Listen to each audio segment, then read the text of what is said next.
India TV YouTube channel को subscribe करें और बेल आइकन दबाएं।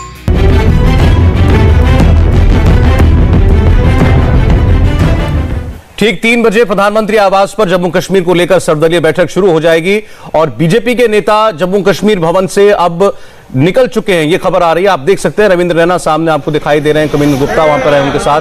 बीजेपी के 3 नेता हैं जो कि इस सर्वदलीय बैठक में शामिल होंगे और वो अब जेके भवन से निकल चुके हैं। जेके भवन में ही महबूबा मुफ्ती भी मौजूद हैं, उनके अलावा सज्जाद लोन भी मौजूद हैं। थोड़ी देर में वो भी रवाना होंगे और इससे पहले सारे दलों ने अपनी अपनी पार्टियों के बीच भी बैठक की है। गोनिका अरोड़ा इस वक्त वहीं मौजूद हैं। जी गोनिका।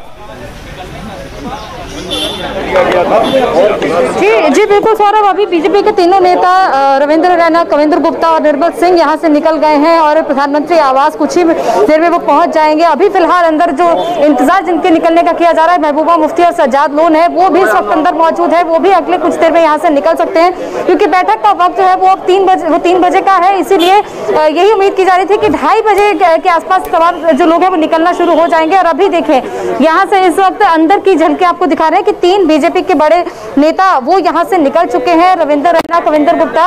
और अभी आप देख रहे हैं कि यहाँ पर अंदर हलचल तेज हो गई है। यहाँ से अब निकलना जो है वो तमाम नेता शुरू कर रहे हैं और ये देखिए गाड़ियां लग चुकी हैं यहाँ पर। अब कुछ ही मिनटों में यहाँ पर जो तमाम बड़े नेता अंदर मौजूद है, महबूबा मुफ्ती, सज्जाद लोन, वो अभी यहाँ से कुछ ही देर में निकल जाएंगे। और ये देखिए यहाँ पर अब जम्मू कश्मीर भवन में तमाम जो गाड़ियां वो एक एक करके लग रही हैं और एक एक करके नेता जो है वो यहाँ से निकलना शुरू हो गए क्योंकि यहाँ से करीब 5 से 10 मिनट का वक्त प्रधानमंत्री आवास पहुंचने में लगेगा।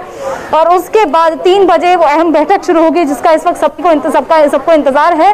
बीजेपी के नेता यहाँ से निकल चुके हैं और बाकी पार्टियों के नेता जो इस वक्त अंदर जेके भवन में मौजूद है वो अब कुछ ही देर में यहाँ से निकलेंगे। अब ये आप तो वहां मौजूद हैं, लेकिन मुझे तस्वीरें देख के ऐसा लग रहा है कि जैसे सज्जाद लोन जो है वो यहाँ से रवाना होने वाले हैं। पहले महबूबा मुफ्ती तो नजर नहीं आई हैं, लेकिन सज्जाद लोन पहले भी दिखाई दिए थे वहां पर। गोनिका। बिल्कुल, सज्जाद लोन अभी कुछ ही देर पहले यहाँ पर जेके भवन पहुंचे थे। वो सुबह से यहाँ पर नहीं थे, लेकिन अभी करीब 2 बजे वो यहाँ पर पहुंचे हैं और अब उनकी गाड़ी जो है वो यहाँ से निकलना शुरू हो गई है। वो अपनी गाड़ी में बैठ गए हैं और अब यहाँ से उनकी गाड़ी जो है वो निकलने लग पड़ी है। और अब एक और गाड़ी वहाँ पर लग गई है जिसमें उम्मीद की जा रही है कि शायद महबूबा मुफ्ती या फिर कोई और नेता जो इस वक्त अंदर मौजूद है वो वहाँ से निकलेंगे क्योंकि अब तमाम नेताओं के निकलने का सिलसिला शुरू हो चुका है और अब एक एक करके सभी लोग निकल रहे हैं। सज्जाद लोन देखिए इस वक्त गाड़ी में बैठे हुए हैं, बात करने की कोशिश इनसे करते हैं लेकिन क्योंकि गाड़ी का शीशा चढ़ा हुआ है, सज्जाद लोन इस वक्त अंदर बैठे हैं, यहाँ से निकल रहे हैं। इस वक्त कुछ ही देर पहले यहाँ पर पहुंचे थे और अब यहाँ से अपनी गाड़ी में वो निकल चुके हैं। सज्जाद लोन और तमाम जो उनके साथ व्हीकल्स है वो इस वक्त यहाँ से निकल रहे हैं और अब इंतजार किया जा रहा है महबूबा मुफ्ती के यहाँ से निकलने का। महबूबा मुफ्ती, महबूबा मुफ्ती आपको वहां दिखाई दे तो फिर लौटेंगे आपके पास हम। और दूसरी ओर फारूक अब्दुल्ला वो भी अपने घर से रवाना होने वाले हैं। उनका घर भी दिल्ली में जो है वहां से वो थोड़ी देर में वहां से निकल रहे हैं बैठक के लिए। वहां दीक्षा पांडे हमारी सहयोगी मौजूद हैं। दीक्षा,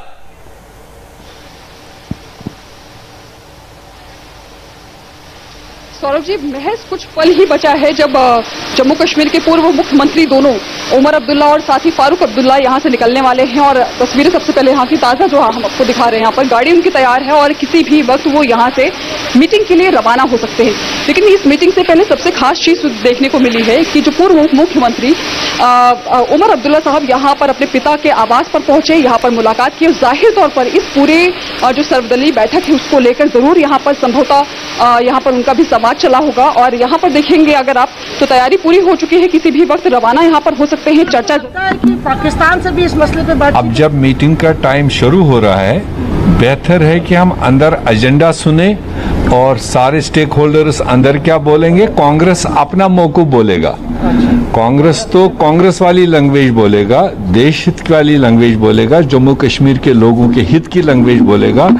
वो हम अंदर बात करेंगे एजेंडे के मुताबिक। तो यहाँ पे देखिए गुलाम अहमद मीर ये गुलाम अहमद मीर थे, जम्मू कश्मीर कांग्रेस के अध्यक्ष हैं। उनका कहना था कि हम वहां सुनने जा रहे हैं कि केंद्र को हमसे क्या कहना और उसके बाद फिर अपनी बात हम कहेंगे। और ये तस्वीरें आप देख रहे थे जब बीजेपी के नेता वहां से निकले और जम्मू कश्मीर भवन से सज्जाद लोन रवाना हो चुके हैं, गुलाम नबी आजाद जो हैं वो निकल चुके हैं। तो कांग्रेस के नेता सजाद लोन पीपुल्स कॉन्फ्रेंस के, बीजेपी के लीडर्स, ये सब रवाना हो चुके हैं प्रधानमंत्री आवास के लिए। महबूबा मुफ्ती का निकलना भी बाकी है, वो भी जेके भवन में मौजूद हैं, सुबह वहां पहुंच गई थी। और उनके अलावा फारूक अब्दुल्ला भी अपने घर पर इस वक्त मौजूद है।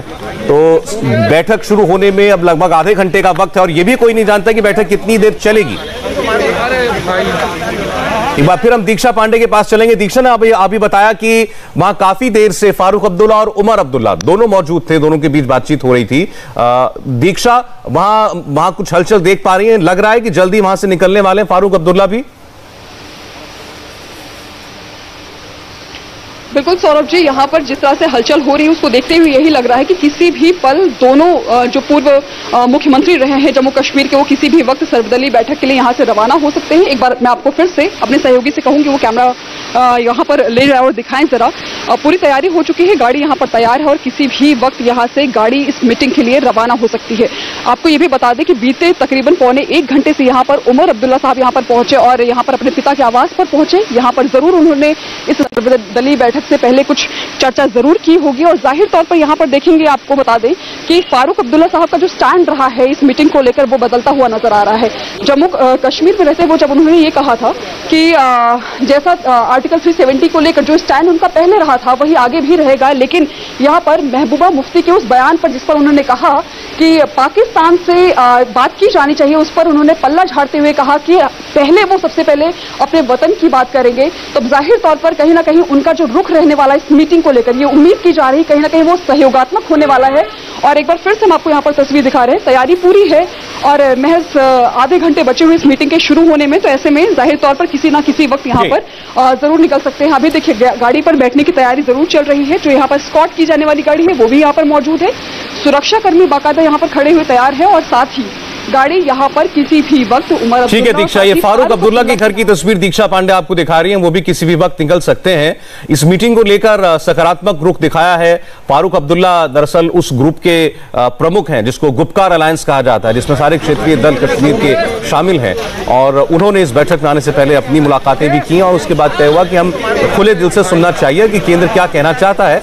अभी आपने सुना गुलाम अहमद मीर को, उन्होंने भी यही बोला कि हम सुनना चाहेंगे कि केंद्र के पास क्या है ऑफर करने के लिए और फिर हम अपनी बात कहेंगे। तो जाहिर है आज की इस बैठक के बहुत बड़े मायने हैं। कश्मीर में पॉलिटिकल डायलॉग को शुरू करने के लिए, राजनीतिक प्रक्रिया को एक बार फिर से पटरी पर लाने के लिए ये बातचीत अहम होगी। और रविंद्र रैना आपको बीजेपी के नेता वो दिखाई दे रहे हैं जब वो रवाना हुए हैं। एक बार फिर आनंद प्रकाश पांडे के पास हम चलना चाहेंगे। आनंद, देखिए अभी क्योंकि कोई सेट एजेंडा इस मीटिंग का सामने नहीं आया, तो जो जिन लीडर्स को बुलाया गया है मीटिंग के लिए वो ये कह रहे हैं कि हम सुनना चाहते हैं कि केंद्र को क्या कहना है और केंद्र भी जाहिर तौर पर देखना चाहता होगा कि 370 हटने के बाद इन सारे नेताओं के सुर बहुत सख्त थे, बहुत तल्ख थे, वो कितना बदला है। जी बिल्कुल, जाहिर तौर पे इस बैठक का भले ही ये कहा जा रहा है कि एजेंडा नहीं है, लेकिन इतना सबको पता है कि इस बैठक का एजेंडा जो है जम्मू कश्मीर है, जम्मू कश्मीर की आवाम का विकास है। और जो भी ये पॉलिटिकल पार्टीज इस बैठक में आ रही हैं, भले ही अपने अपने मुद्दे लेकर आएंगी, लेकिन इनको भी पता है कि जब से वहाँ पे धारा 370 हटी है और यूटी बना है, जम्मू कश्मीर को यूटी बनाया गया, 2 हिस्सों में बांटा गया है, तब से लेकर वहाँ पे जो विकास में गति आई है। और यही वजह है कि बैठक की शुरुआत में ही सरकार की तरफ से उन लोगों को जो ब्रीफ नोट दिया जाएगा उसमें पूरा चीज डॉक्यूमेंटेड होगा कि वहाँ पे केंद्र सरकार ने क्या क्या कदम उठाए हैं, किस तरह से नई नई स्कीम्स वहाँ पे लागू की गई है, उसका जनता तक कितना फायदा पहुंचा है। भले कोरोना के समय में आनंद, मैं एक बार आपको रोकना चाहूंगा। कुछ एक्सक्लूसिव जानकारी इंडिया टीवी के पास आई है कि दरअसल मीटिंग में क्या होने जा रहा है। बातचीत के अलावा, बातचीत जो होगी वो तो सब नेताओं के बीच में और प्रधानमंत्री के बीच में होगी। 3 बजे सारे नेता वहां पर पहुंचेंगे, इसके बाद कुछ रिफ्रेशमेंट जो है वो उन सबको ऑफर किया जाएगा और 5 मिनट के बाद गृह मंत्री अमित शाह वहां पर पहुंच जाएंगे नेताओं के बीच में। 3:10 के करीब वहां पर प्रधानमंत्री पहुंचेंगे, उसके बाद फिर एक औपचारिक फोटो सेशन होगा और इसके बाद ये बैठक फिर फॉर्मली शुरू हो जाएगी। और सबसे पहले जो पीएमओ के राज्य मंत्री डॉक्टर जितेंद्र सिंह वो एक औपचारिक स्वागत संबोधन देंगे, वो अपनी बात कहेंगे और वो मुश्किल से 2 मिनट की बात होगी।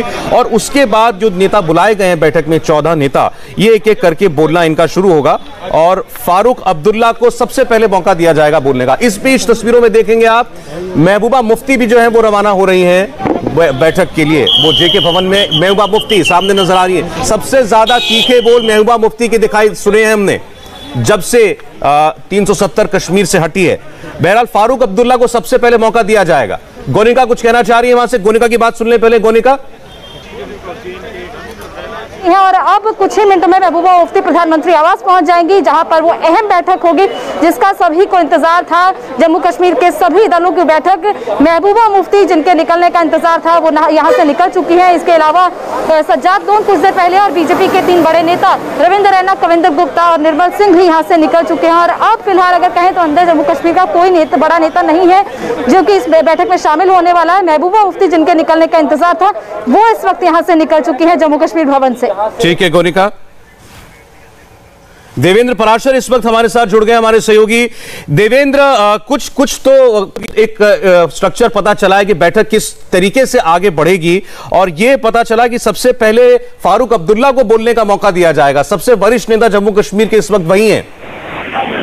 कुछ नहीं, बल्कि बैठक में जो कुछ भी होगा और बैठक का जो नतीजा निकलेगा वो सब कुछ के पास अभी है, जो हम लोग शेयर कर सकते हैं। जैसे सबसे पहले तो 3 बजे से पहले सभी नेता वहाँ पर इकट्ठा हो जाएंगे, और दिलचस्प ये है कि डिस्कशन के लिए नारियल पानी सहित चीजें दी जाएंगी। और क्योंकि अभी दिल्ली में गर्मी का मौसम है, नारियल पानी कितना जरूरी है। और दूसरी चीज की 3:05 पे गृहमंत्री अमित शाह उन नेताओं को ज्वाइन करेंगे। 3:10 के लगभग पर देश के प्रधानमंत्री नरेंद्र मोदी वहां पे पहुंचेंगे, और उसके बाद एक औपचारिक फोटो सेशन होगा उन नेताओं के साथ। उसके बाद जब एक बार वो बैठक के लिए अंदर वो लोग जाएंगे तो वहाँ पर पीएमओ में राज्य मंत्री डॉक्टर जितेंद्र सिंह, उनका एक औपचारिक स्वागत संबोधन होगा जो तकरीबन 1.5 से 2 मिनट का मुश्किल होगा। वो सिर्फ एक औपचारिकता के लिहाज से होगा ताकि ये बैठक शुरू हो। और एक बार जब बैठक शुरू होगी तो सबसे पहले फारूक अब्दुल्ला जो कि जम्मू कश्मीर के सबसे सीनियर लीडर हैं, उन्हें बोलने का मौका दिया जाएगा, और उस क्रम में बाकी नेता अपनी अपनी बात कहेंगे।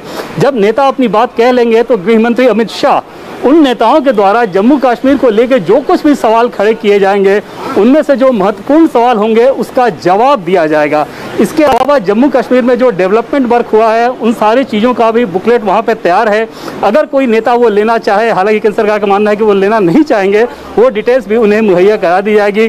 और एक बार गृह मंत्री अमित शाह जब पूरी अपनी बात कह लेंगे, और अमित शाह का जो संबोधन होगा एक तरह से सरकार की तरफ से लीड संबोधन आप कह सकते हैं, क्योंकि वो बहुत डिटेल में बताएंगे कि जम्मू कश्मीर में एप्लीकेशन 370 के बाद आखिर किस प्रकार से वहाँ डेवलपमेंट वर्क चल रहा है या जो कुछ भी काम चल रहा है। जैसे सौरभ, मैं आपको बताऊं कि एक सवाल जो जरूर खड़ा होगा, जो कि महबूबा मुफ्ती बार बार ये कहती है कि राजनीतिक कैदी जो हैं उनकी रिहाई कर दी जाए। यहाँ पर यह स्पष्ट किया जाएगा केंद्र सरकार के द्वारा कि कोई पॉलिटिकल व्यक्ति अगर एंटी नेशनल एक्टिविटीज़ में जेल में है तो वो राजनीतिक कैदी नहीं है। जैसे परा की बात कर ले, परा को लेकर महबूबा मुफ्ती बहुत ज़्यादा उत्तेजित रहती हैं कि क्यों नहीं उन्हें जल्दी छोड़ा जा रहा है, बहुत सारे सवाल खड़े करते रहे हैं। तो पर्रा किसी राजनीतिक गतिविधि के चलते जेल में नहीं है, बल्कि एंटी नेशनल एक्टिविटीज़ में पुलिस के पास उनके ईमेल्स हैं कि किस प्रकार से आतंकवादियों के साथ उनका चैट चल रहा था। तो इन सारी चीज़ों के आधार पे अगर कोई राजनीतिक व्यक्ति जेल में है तो वो उस क्राइम के चलते है जो कि एंटी नेशनल एक्टिविटीज़ के चलते आता है, ना कि किसी राजनीतिक प्रक्रिया के तहत। तो ये साफ किया जाएगा गृहमंत्री अमित शाह के द्वारा।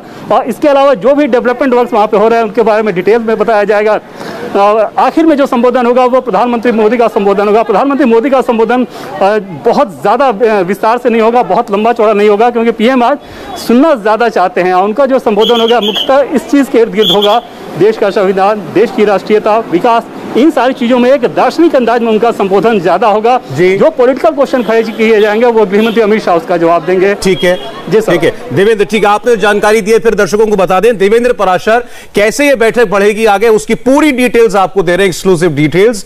उन्होंने बताया कि वहां पहुंचने के बाद सबसे पहले गृहमंत्री पहुंचेंगे, फिर प्रधानमंत्री, और जो भी ये नेता बोलेंगे उनके सवालों के जवाब वो देंगे गृहमंत्री। प्रधानमंत्री सीधे जवाब नहीं देंगे, गृहमंत्री उन सारी बातों का जवाब देंगे, और उसके बाद अंत में प्रधानमंत्री का एक संबोधन होगा। तो ये इस एक आप कह सकते हैं खाका है इस बैठक का। अब देवेंद्र, आपसे हम ये पूछना चाहते हैं कि आमतौर पर जब प्रधानमंत्री के स्तर पर ऐसी बैठकें होती हैं जिसमें अलग अलग पार्टियों के नेताओं को बुलाया जाता है, तो प्रधानमंत्री का इंटरेक्शन कैसे होता है? क्या जैसे अभी आप कह रहे थे कि वो ये नेता तो अपने मुद्दे लेकर के गए तो वो ये तो प्रमुखता से उनको उठाएंगे, तो क्या प्रधानमंत्री सीधे भी एंगेज कर सकते हैं उनको बातचीत में?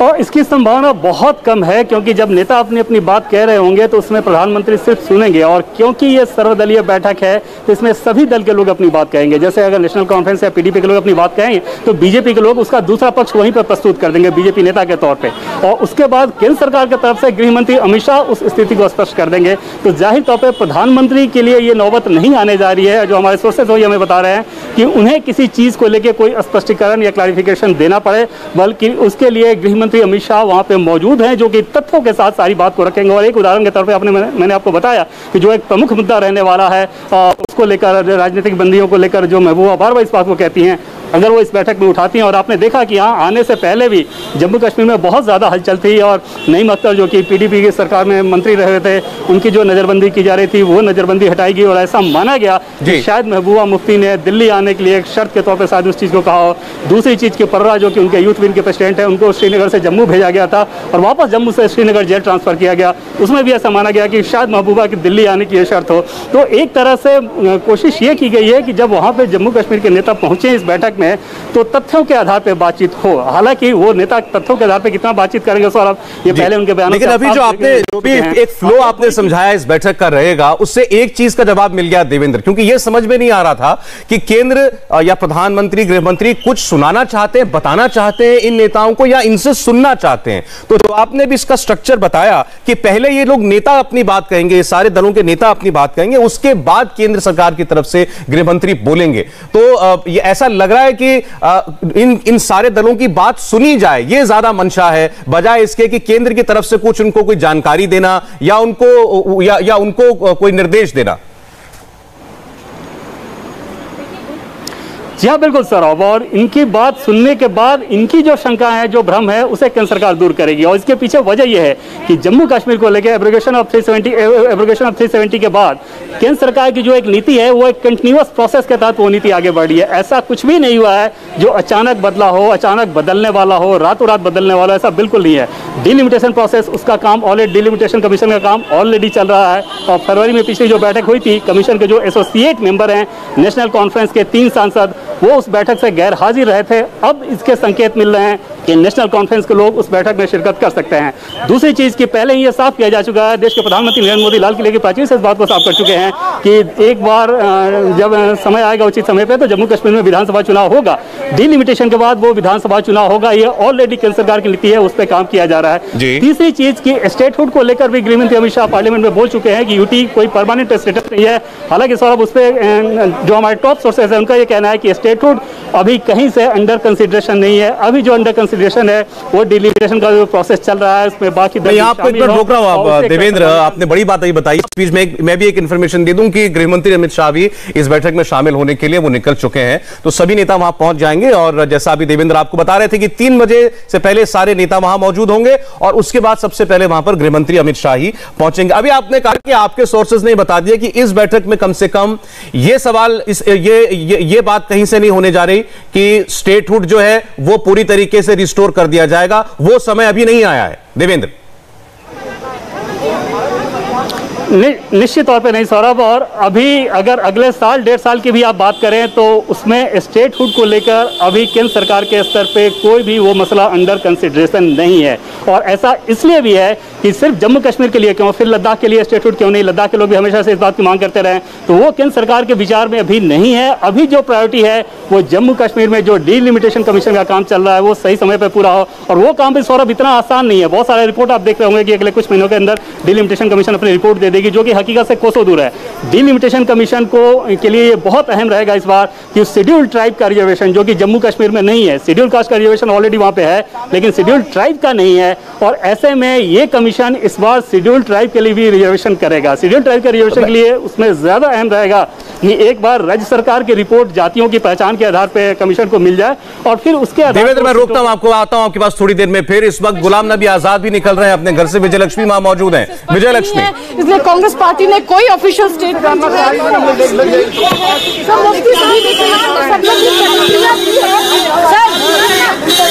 मीडिया से बात जो है आजाद साहब नहीं करें, कोशिश जरूर करेंगे लगातार कि हम बात, पाकिस्तान से भी बातचीत करनी चाहिए।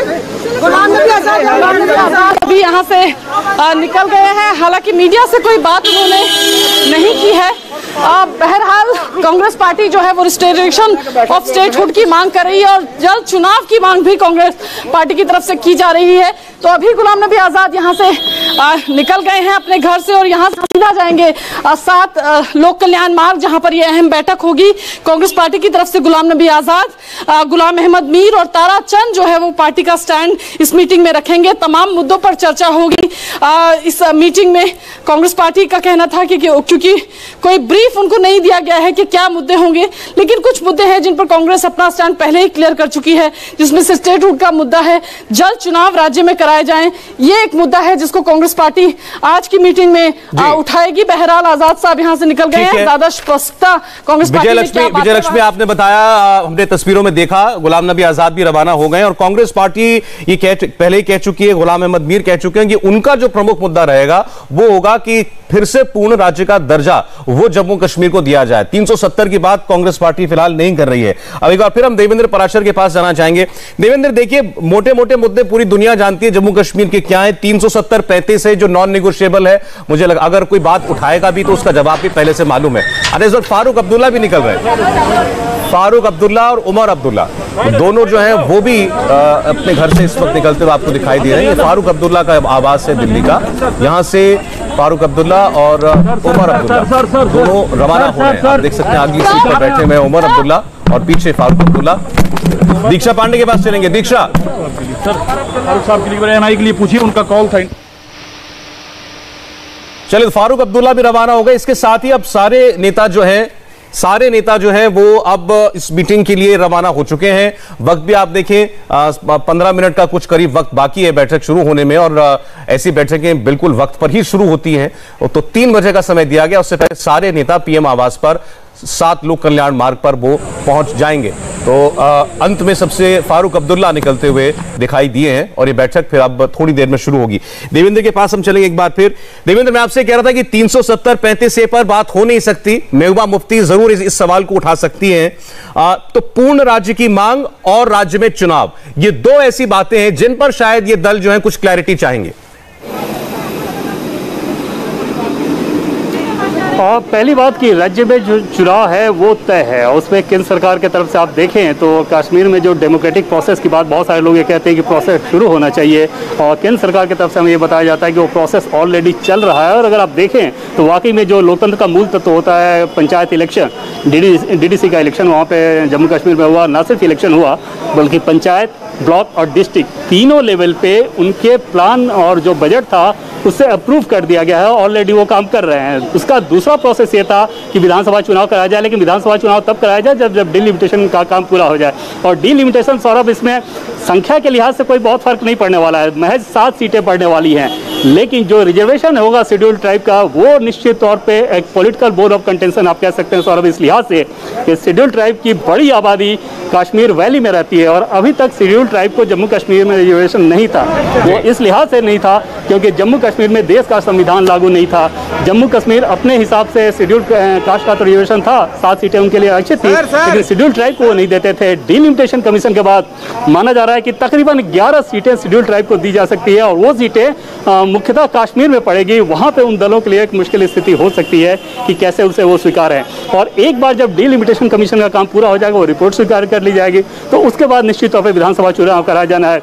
जो हमारे सोर्सेज हैं वो ये अंदाजा के आधार पर बता रहे हैं कि तकरीबन 1.5 साल में इस पूरे प्रोसेस में लग सकता है और अगले साल के मध्य में जम्मू कश्मीर में विधानसभा चुनाव हो सकता है। चलिए ठीक है। आप देवेंद्र, हम तस्वीरों में देख रहे हैं पीएम आवास की तस्वीरें हैं। गृह मंत्री अमित शाह वहां पर पहुंच गए हैं। थोड़ी देर में ये सारे नेता जो हैं ये भी पहुंचेंगे। उसमें कांग्रेस पार्टी, पीडीपी, नेशनल कॉन्फ्रेंस, पीपुल्स कॉन्फ्रेंस, तमाम दल उसमें शामिल हैं। कुल 8 पार्टियों को आज न्योता दिया गया है और 14 नेता होंगे और सबको बोलने का मौका मिलेगा। सबसे पहले फारूक अब्दुल्ला, चूंकि वो सबसे सीनियर हैं जम्मू कश्मीर के पॉलिटिकल लीडर्स में, तो सबसे पहले वो अपनी बात कहेंगे और जो बातें वहां होंगी उसके बाद हमें वो कैसे पता चलेंगे। पहली बात तो ये कि ये नेता लोग बाहर आकर के बताएंगे कि क्या उन्होंने बोला और क्या उनको बताया गया, वो होगी बात। और दूसरा, देवेंद्र आप ही ये बताएं, क्या इस बैठक में हो रही बातचीत का किसी भी तरीके से कोई वीडियो या बातचीत का कोई हिस्सा वो सार्वजनिक किया जाए, क्या ऐसी कोई गुंजाइश है?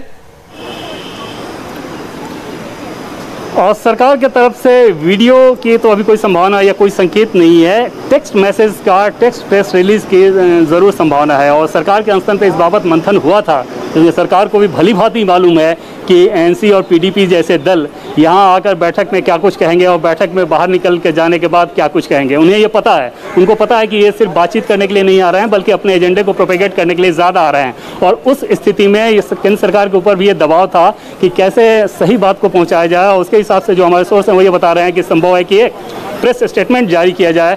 इसके अलावा कोई वीडियो, कोई चीज़ इसके बाबत अभी कोई जानकारी नहीं, ना ही इस बात का कोई संकेत है, अनलेस अनटिल कोई ऐसी परिस्थिति ना उत्पन्न हो जाए जिसके चलते उन्हें जारी करना पड़े। केंद्र सरकार की ये पूरी कोशिश थी कि एक सीरियस डायलॉग के तौर पे इस चीज़ को आगे बढ़ाया जाए। हालांकि उन दलों के तरफ से जो हिला हवाली देखने को मिली, आप देखें कि यहाँ से जब बातचीत करने के लिए जब इंडिकेशन चला गया, इनफॉर्मल इन्फॉर्मेशन चला गया, उन दलों ने इस बात को वहाँ पर लीक भी कर दिया। बावजूद उसके 3 से 4 दिन समय लिया इस बात के लिए कि वो हामी भरे कि यहाँ पे आने को तैयार हैं कि नहीं। और उस बीच में आपने देखा कि जैसा कि मैं पहले आपको बता रहा था कि पर्रा किस प्रकार से श्रीनगर से जम्मू के जेल में गया था, जम्मू से श्रीनगर उसकी वापसी हुई और नईम अख्तर की नज़रबंदी हटी। ये तमाम सारी चीज़ें जो हुई उसमें ये माना जा रहा था जम्मू कश्मीर में कि शायद महबूबा मुफ्ती दिल्ली में बैठे लोगों के द्वारा कुछ बार्गेन करने की कोशिश कर रही है, क्योंकि उनको अपनी कंस्टिट्यूंसी, अपने ऑडियंस को भी एक मैसेज देना था कि अगर मैं दिल्ली जा रही हूँ, जब मैंने ये कहा था कि तिरंगा नहीं उठेगा जब तक 370 की बहाली ना हो, तो फिर मैं क्यों दिल्ली जा रही हूँ।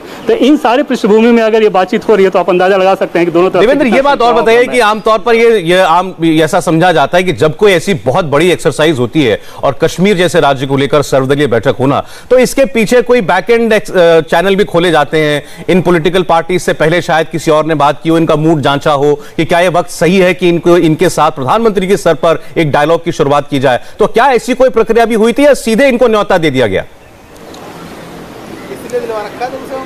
नहीं, निश्चित तौर पे वो प्रक्रिया हुई थी और वो जो प्रक्रिया हुई थी, सौरभ, हमारे सोर्सेस का ये कहना है कि एनएसए अजीत डोवाल इस पूरे बातचीत के चीफ आर्किटेक्ट थे। सरकार के एक वर्ग का ये ज़रूर मानना था कि ऐसा करना ठीक नहीं होगा, क्योंकि उन दलों का रवैया सबको पता है। बावजूद उसके ये कोशिश के तौर पे इस एक्सपेरिमेंट को किया गया और पहले एनएसए अजीत डोवाल ने कुछ सोर्सेस के मार्फत ही कुछ इन्फॉर्मेशन भिजवाया उन दलों को। उसके बाद जब एक बार उनके तरफ से इंडिकेशन मिला, क्योंकि उन दलों की सौरभ अगर बात करें तो वो ज़्यादा दबाव में है, ज़्यादा दबाव इस लिहाज से कि उन्होंने जो प्रेशर बनाने की जम्मू कश्मीर में कोशिश की थी, केंद्र सरकार उस प्रेशर में आई नहीं। और खासतौर पर आप देखें तो जम्मू कश्मीर में जैसे ही एलजी के तौर पर मनोज सिन्हा को भेजा गया, जो कि एक पॉलिटिकल फेस है, और वहाँ पे डेवलपमेंट वर्क एक तरफ शुरू हुआ, दूसरी तरफ करप्शन को लेकर कार्रवाई शुरू हुई, तीसरी तरफ प्रशासन में बहुत ज़्यादा फेरबदल शुरू हो गए और सिर्फ सीआईडी रिपोर्ट के आधार पर अधिकारियों की नियुक्ति की जाने लगी। तो ऐसे में उन दलों के ऊपर ये दबाव बढ़ गया कि ऐसा ना हो कि हम यहाँ की जनता से कट जाएं और जो विकास कार्य जनता के लिए हो रहा है, जैसे कोविड वैक्सीनेशन के केस में भी आपने देखा कि जम्मू कश्मीर अच्छी चीजों के लिए। देवेंद्र, मुझे रोकना पड़ेगा आपको, एक ब्रेक हमें लेना है। अब सिर्फ 10 मिनट का वक्त बाकी है इस बैठक के शुरू होने में और इंडिया टीवी के रिपोर्टर्स आपने देखा हर जगह इस वक्त मौजूद हैं और इस बैठक से जुड़ी सारी इंफॉर्मेशन, अंदर जो बातचीत हो रही है, हमारे सारे बहुत वरिष्ठ रिपोर्टर्स हैं, कोशिश करेंगे कि आप तक वो रियल टाइम में वो बातें, वो इंफॉर्मेशन निकाल करके हम आप तक पहुंचाएं। एक छोटा सा ब्रेक।